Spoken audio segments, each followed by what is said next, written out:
my pleasure to call the 60th virtual annual general meeting of Hollyburn Country Club to order at 7 p.m.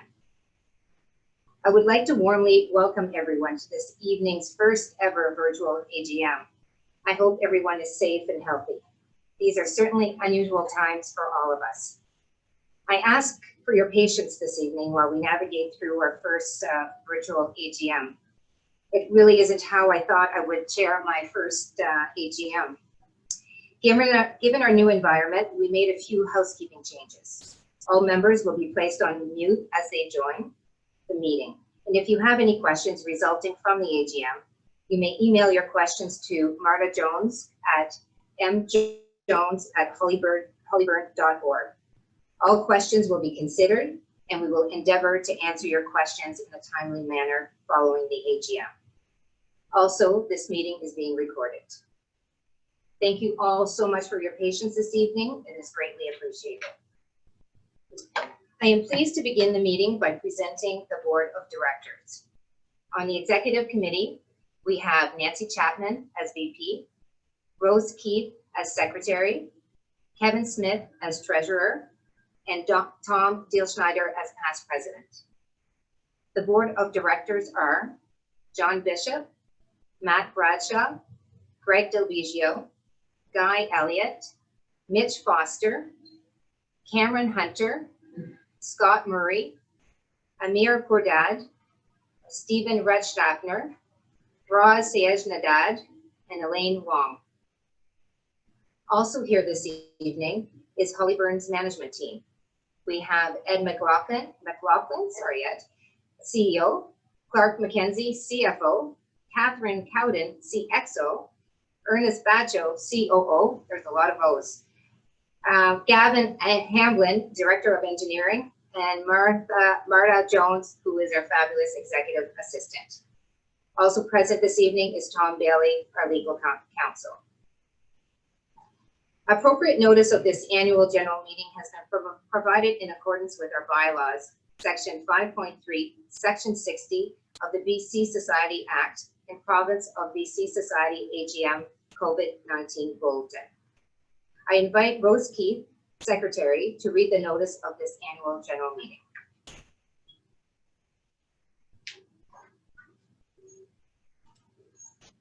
Notice is hereby given that an annual general meeting of the members of Hollyburn Country Club, hereinafter referred to as the club, will take place via Zoom webinar due to COVID-19 on Monday, the 15th day of June, 2020 at the hour of 7 p.m. dated at West Vancouver, British Columbia, this 14th day of May, AD 2020 by order of the Board of Directors.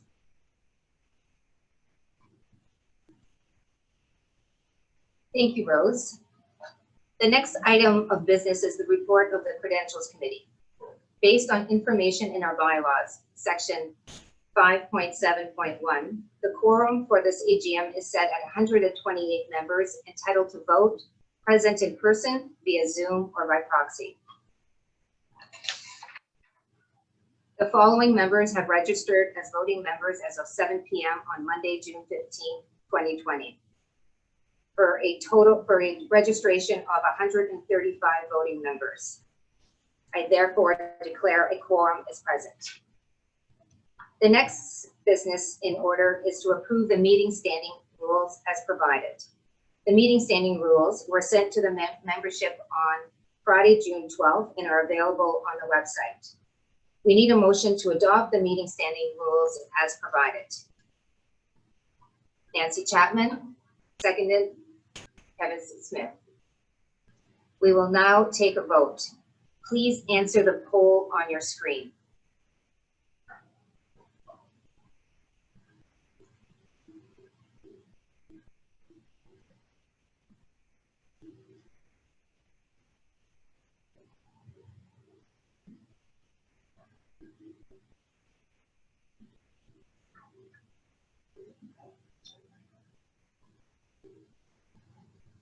There are 2/3 in the affirmative, and the meeting standing rules are adopted. The next business in order is to approve the agenda for this AGM. We need a motion that the agenda as provided with a call to the meeting be adopted. Nancy Chapman, and seconded Kevin Smith. We will now take another vote. Please answer the poll on your screen.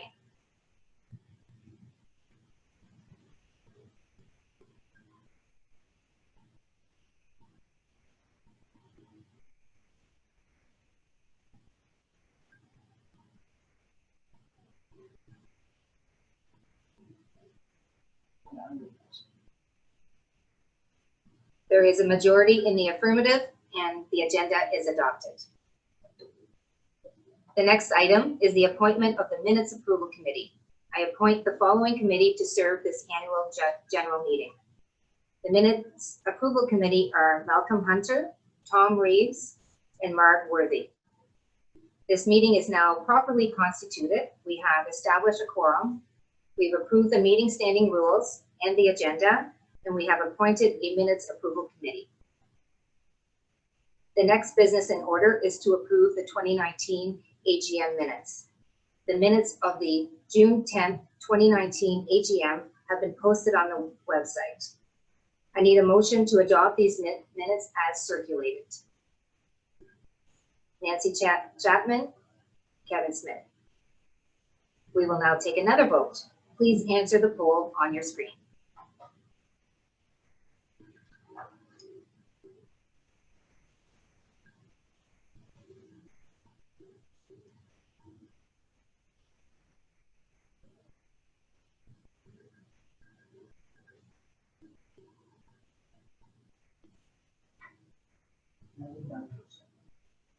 There is a majority in the affirmative, and the 2019 AGM minutes are approved. The next business in order is the report of the CEO. I would like to invite Ed McLaughlin, CEO, to present his report.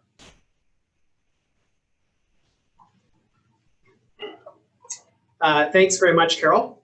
At this time, I would like to give special thanks to Marta Jones, my executive assistant, who put the meeting together tonight. It's difficult enough putting together an AGM on a regular basis, let alone by Zoom. So Marta, thank you very much appreciate it. So, wow, what a difference a year makes.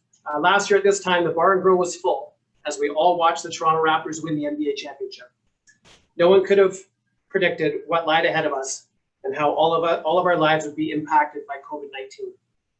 The silver lining for my family has been that our two university-age kids have been home from Toronto since mid-March, which has definitely been an unexpected bonus for my family. The COVID-19 pandemic caused the club to fully shut down for 8 weeks. In mid-March, the board of directors and management decided to close the club as cases were on the rise and the Lynn Valley Care Home and Hollyburn House at the bottom of the hill were being hit hard by the virus. For the safety of the members and staff, it was the best decision for all concerned. As the virus progressed, we paid very close attention to the Coastal Health Authority and to the federal assistance programs to determine our best course of action, as we continue to do today. The club was able to take advantage of the Canada Emergency Wage Subsidy, which enabled the club to continue to pay the majority of our employees in full, with the government paying 75% of the wage and the club paying 25%. Senior management took a 20% wage cut during the shutdown. In these uncertain times, we were fortunate to be in a position to keep our employees whole. And as the club has started to reopen, our appreciative staff has been eager to get back to work. As Winston Churchill said, never let a good crisis go to waste. And during the closure, we've been able to tackle a couple of very serious maintenance issues at the club. The first one being the flooding down by the ladies' spa, which is now complete. And the second was a much needed upgrade to the ice making plant that is now complete and operational. Virtually the entire club has been repainted, and we are ready for the return of the members. Our controlled opening plan has been well received. As of today, all major facilities are open at the club, and the club, to be honest, is starting to feel a little more normal. We appreciate the members' patience as we work within the COVID-19 protocols and hope over time that Vancouver Coastal Health Authority will lift more restrictions. At this time, we're asking all members to book their activities using our game time function. And the reason for that is to have a handle on contact tracing in case of a positive test by either an employee or a member. Everything takes a little longer than normal at the club right now, and we thank you for your patience and understanding. During the peak of the shutdown, we were able to reduce members' dues by 25% for the month of May, and then return to full dues on June 1st. Management has been working close with the board of directors to ensure the long-term financial picture for the club is stable. Of 20 similar clubs like Hollyburn in North America, we were one of only 2 clubs to reduce dues during COVID.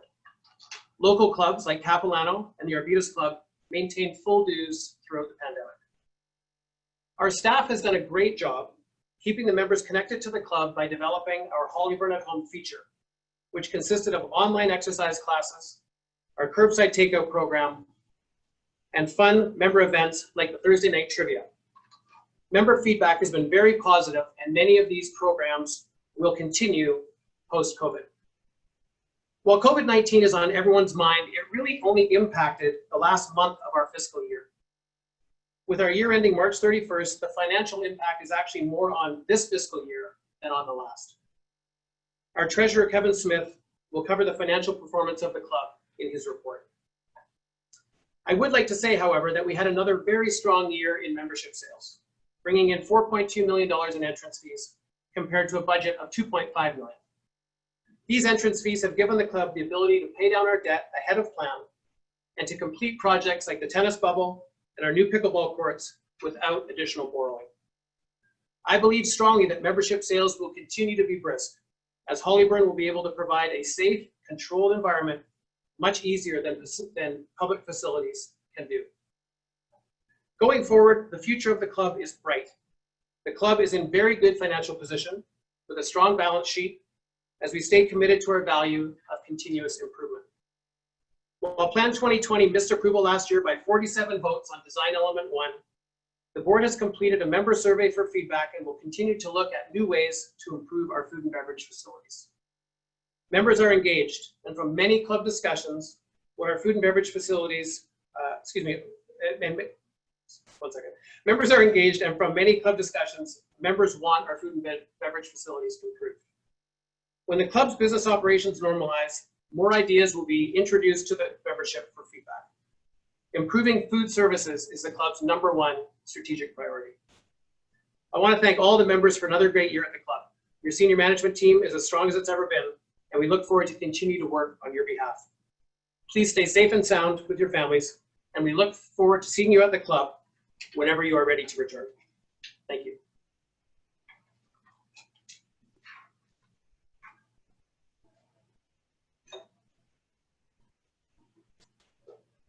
If any of you have any questions, please direct them to Marta Jones at, again, mjones@hollyburn.org. So this report is now filed. Thank you so much, Ed, for your report. I would like to now call on Mitch Foster. Mitch is the chair of our House Committee, and he's going to present the Bud and Sally Stevens Award.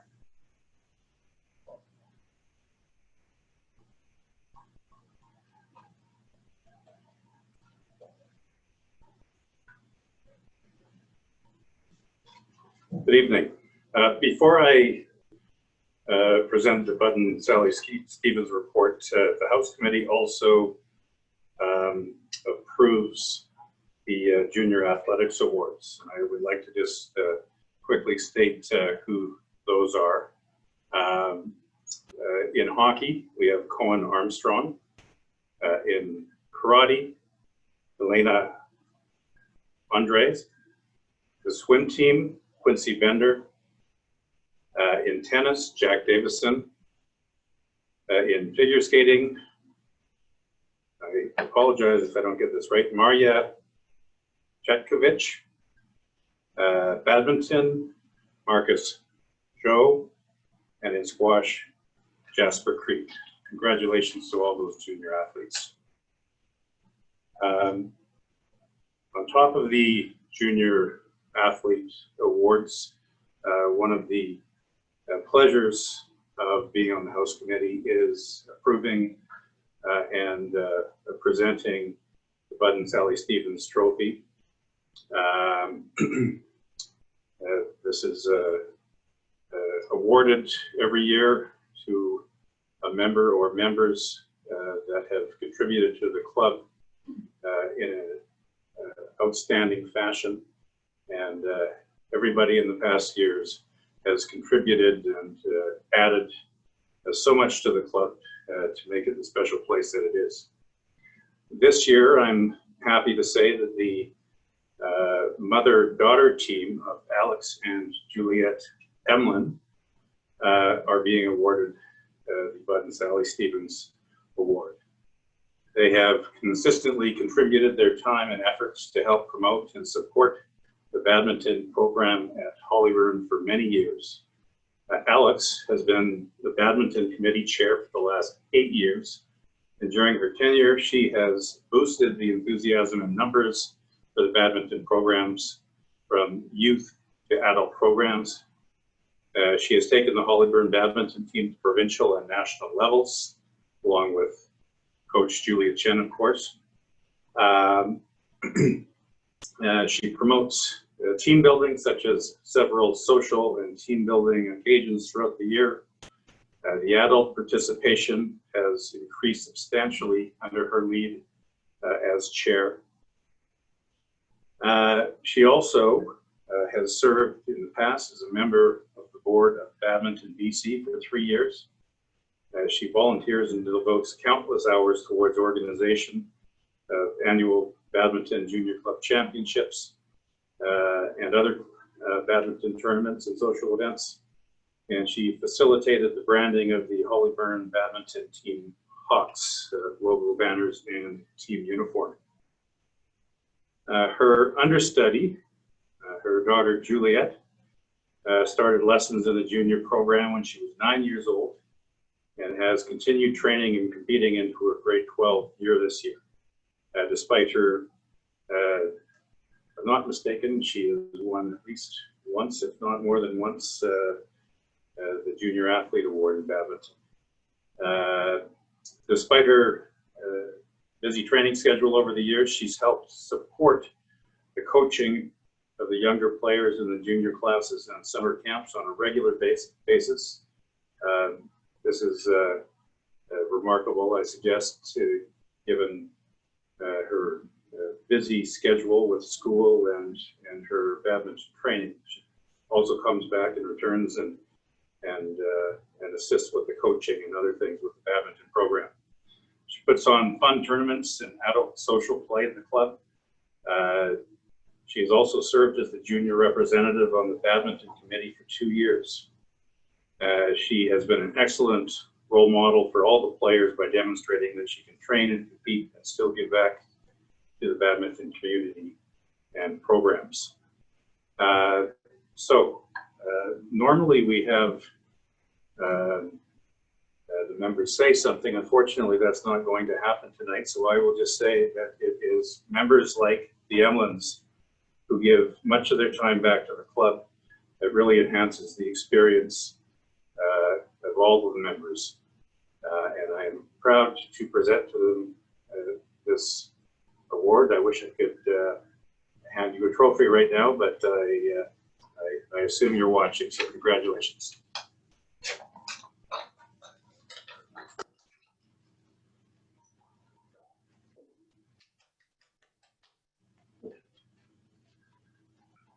Thank you, Mitch, and congrats to Alex and Juliet. So the next business in order is the President's Report. So I want to begin by saying that I am so proud of our club. We continue to thrive to achieve our goals of delivering member value and creating a sense of community, even during these uncertain times. I want to take a few moments tonight to look back on my first year as your president. I would call it a year of stabilization. As a club, we needed to take a step back and evaluate what's most important to Hollyburn members. It was a challenging beginning. We started the year with a non-confidence vote for Plan 2020. We dealt with a perceived conflict of interest involving Chef Dino running his catering business out of Hollyburn, and spent a considerable amount of time investigating the rumor mill. I call that a tough start. My promise following last year's AGM was to rebuild member trust and confidence in the board and management by being more transparent and opening the lines of communication. I feel very confident that we've made significant progress. Our people are at the heart of this club. We have more than 300 employees at Hollyburn that are essential to our success. This year, we performed a human resources audit, which revealed we have a number of strong programs in place. It also revealed some technical gaps where we can be stronger on policies relating to regulatory changes in privacy, human rights, and occupational health and safety. However, we cannot be complacent. HR is an area that we continue to build, focusing on staff training, people development, and communication.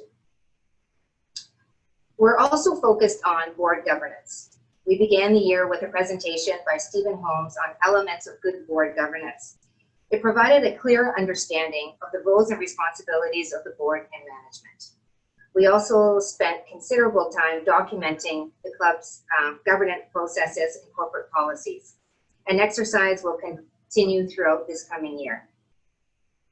Another area, as Ed mentioned, that required our full attention is food and beverage. We reinstated the Food and Beverage Committee and brought in members at large with industry experience. We invested in a new inventory system, we completed an audit, increased staff training, and welcomed Chef Paul. As a board, we'll continue to make food and beverage a top priority and determine a model that strikes the right balance between member experience and financial performance. We then asked ourselves, how can we engage the membership to better understand their concerns and rebuild trust? First, we listened, then we started taking action. I'm proud of the progress we've made in this area, but more progress has to come. We introduced the President's Lunch. Lunches were very well attended and often had a wait list. The roundtable discussions allowed members to ask questions and provide their feedback. A chance to listen, share, and be completely transparent. They revealed some easy fixes, like better products in the spa and in the washrooms, and some requests that will take longer to execute, like the tennis lights in the tennis center. As your president, I became more visible around the club. It helped that my picture was everywhere. I felt like a bit of a celebrity at times. Members would stop me, introduce themselves, and ask questions or simply provide feedback. Yesterday, someone asked me if we could change the tennis transition times. And as of Saturday of this coming week, we're going to change those times and allow for more court time. So for me, this is another means to stay more connected with the members. Better two-way communication was also introduced with You Speak, We Listen. Management received more than 650 pieces of feedback on everything from restocking the towels in the spa to heating and cooling issues to parking violations. We asked members via survey how Plan 2020 should proceed. The feedback received was invaluable, and it will set the stage on how we move forward on everything from member communication to project scope. I want to thank you, our members, for taking the time to share your feedback this year. Whether it was via email, survey, by attending a lunch, or just stopping me in the halls. It's shown just how engaged of a community we are. You've shown how much you care, and your input is what will make our club a better place. And just as we were hitting our stride with all these changes, we were faced with COVID. I'll tell you, there's no rule book on how our board of directors navigates a pandemic. There were many decisions to make. As a board and management, we worked together to ensure the health and safety of our staff, our members, and our community, while ensuring the financial stability of the club. We were seen as leaders in the broader industry, while other clubs followed suit when it came to our actions and decision-making. Throughout this pandemic, the management team has done a tremendous job taking care of the Hollyburn community. They demonstrated incredible agility, launching online programs, curbside book pickup, and charitable initiatives, all in a matter of weeks. As the province slowly reopens, we continue to follow the advice of Dr. Bonnie Henry and Vancouver Coastal Health. Our control opening plan for the club has been relatively smooth, with lots of positive feedback from the members. Personally, I'm so happy to be back playing tennis. We're aware of the fact that social distancing will be our new norm for some time, which will impact capacity in all areas of the club, and especially our revenues. This year, as Ed mentioned, we had 70 new families join and 22 intermediates. resulting in just under 4.2 million in revenues. The club uses membership income to fund capital projects and pay down debt. Given the state of the economy, new membership sales are expected to diminish significantly this coming year, which will impact capital projects going forward. As a board and management, we will stay focused on our strategic priorities that you saw in the January view. We'll revisit and amend action plans, and we'll continue to monitor the impacts of COVID-19 on financials and member experience. Above all, we'll uphold our commitment to our members to improve confidence in food and beverage operations, develop the long-range plan for the club, and continue to improve communications with members. Before I close, I'd like to say a special thank you to two retiring board members, Mitch Foster and Roz Sayanadad. Mitch has been on the board for 8 years and Roz for 6. They have worked very hard for the club, contributing an incredible amount of time. Thank you both for your contributions and your leadership. The club is a better place as a result. All the best to you both. Last but not least, I am very fortunate to have a strong board to rely on for guidance in protecting our club's interests. I want to point out that these are all volunteer members of our club community who give their time to make sure we all have a better experience. The board takes its role to set club policy and provide oversight to management very seriously. I feel very proud of our club and hope that as members, you can see the hard work put forward by the board and management. Thanks everybody for Zooming in this evening, and thank you all for your ongoing support. Stay safe. If anybody has any questions about my report, please feel free to send questions to Marta Jones. And this report is now filed. The next business in order is the report of the treasurer. I would like to call on Kevin Smith, treasurer of the board, to present his financial report.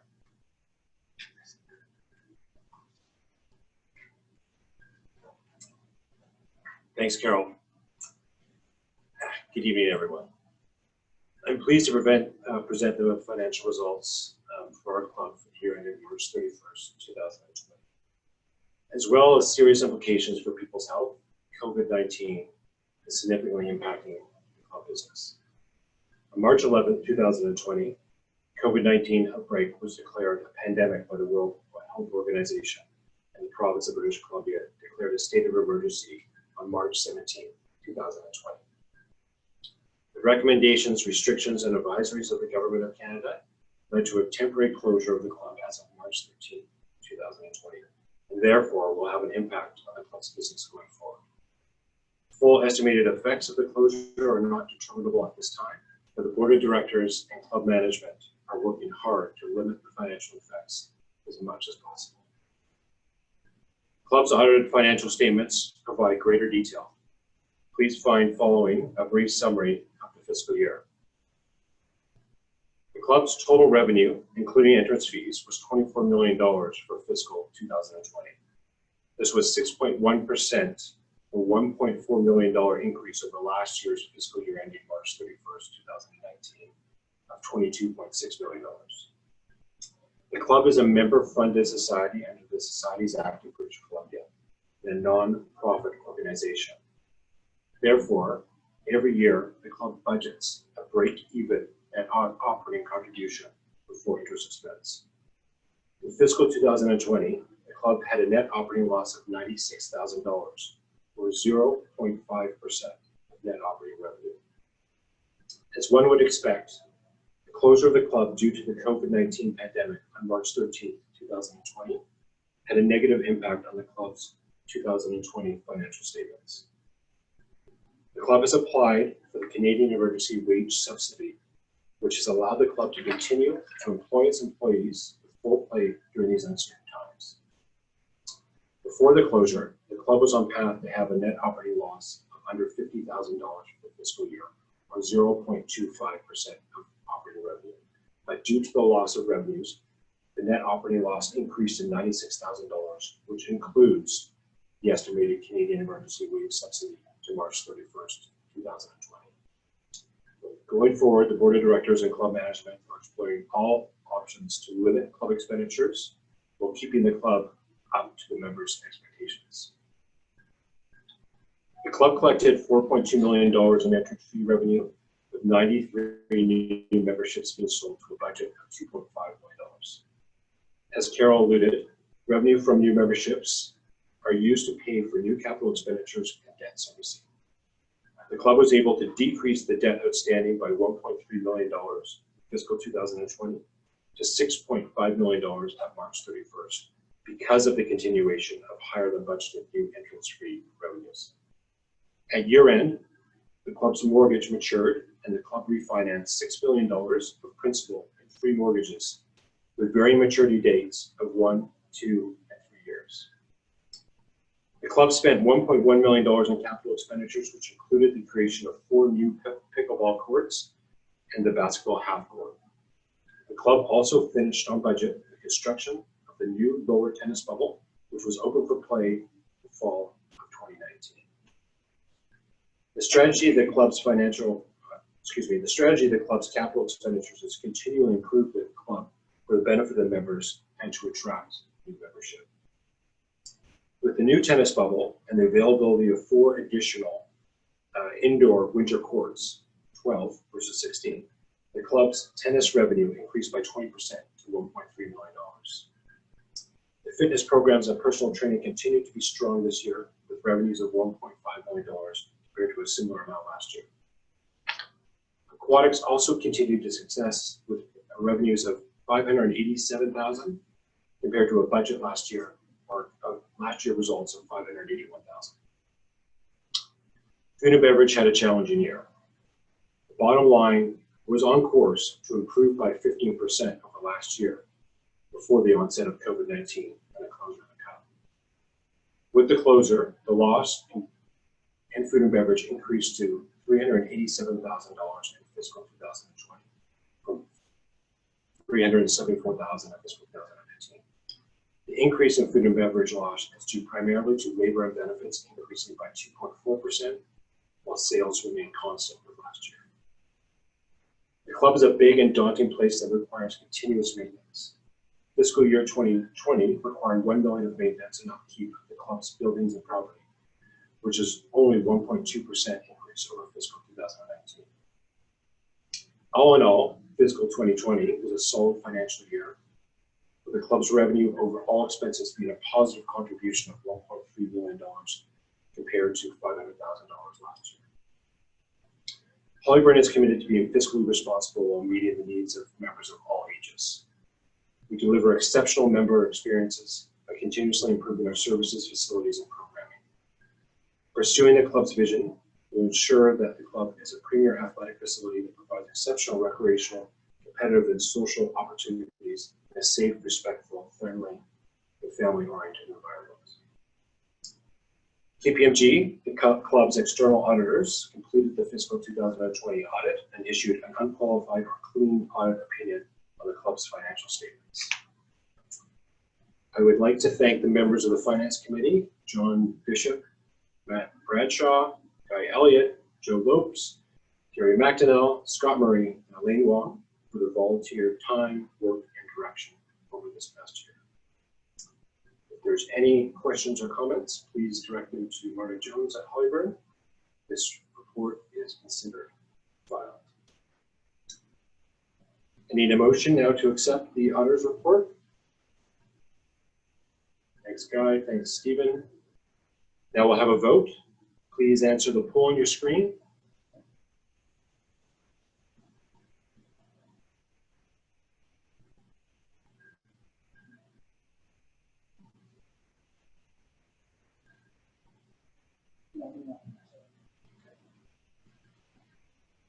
Assuming that now, hearing that we have 99%, I think that's in the affirmative, so we'll accept the auditor's report as accepted.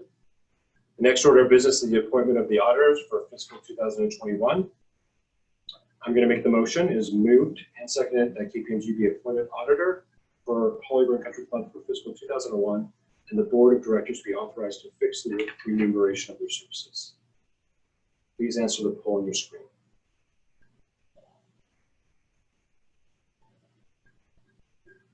Just waiting for the results.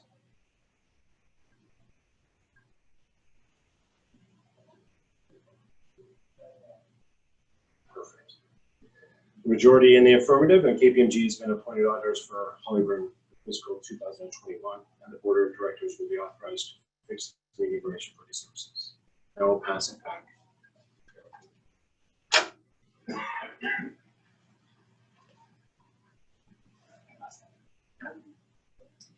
Thank you very much, Kevin. The next business in order is the election of the directors. I would like to call on Tom Dilschneider, Chair of the Nominating Committee, to present the slate.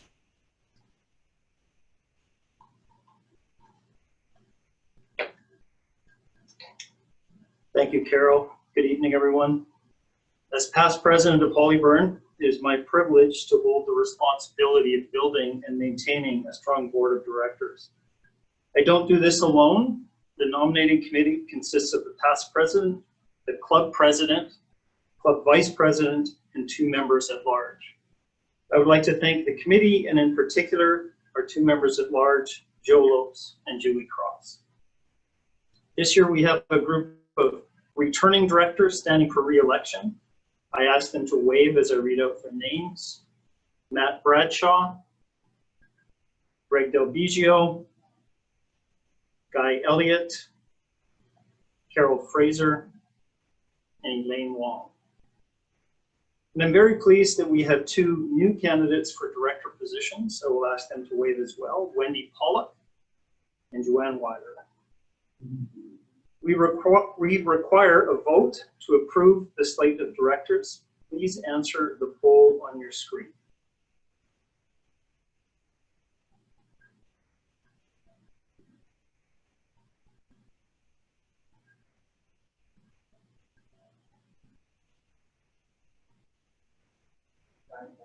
Thank you, Clark. There being a majority in favor, as chair of the nominating committee, I declare elected for 2-year terms 2020 to 2022, Matt Bradshaw, Greg Del Biggio, Guy Elliott, Carol Fraser, Wendy Pollock, Joanne Weiler, and Elaine Wong. Thank you.